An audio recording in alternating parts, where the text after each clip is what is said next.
Hungaria rafi Shqipërinë 12-0, që ta dini, para këtë di. Dhe ishte ndeshje miqësore, dhe lojtarët tanë, pasi mbaroi pjesa e parë 6-0, ju lutën miqve tanë socialistë hungarez, mos bëni më gola.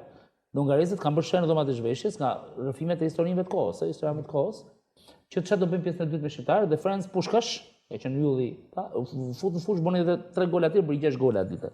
Ishin të pamëshirshëm.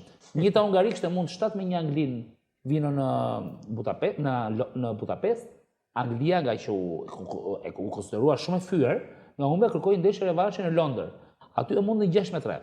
Shkon Kupën e Botës, që brez zjarr më i madh i futbollit hungarez. Ndeshja e parë doli para Gjermania. E mundën 8-3. Dhe në finale shkuan prapë të dyja. Në finale, Hungari-Gjermani bëi në Bern të Zvicrës. Një ditë para, Moti parashikonte që mund binte shi. Dhe vjen taka druri. Trajneri i Gjermanisë përgatit sa taka druri, plasin vitin 54. Lojtarës mos rishkisnin. Nuk besoj që ka qenë vetëm kjo arsye.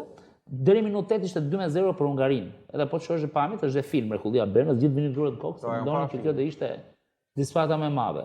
Edhe ngrehen gjermanët pastaj nga hiri dhe këtu thonë që Gjermania është ngritur dhe si komb. 54. Nga këtu ka nisur ngritja e Gjermanisë edhe nga pikpamja popullore.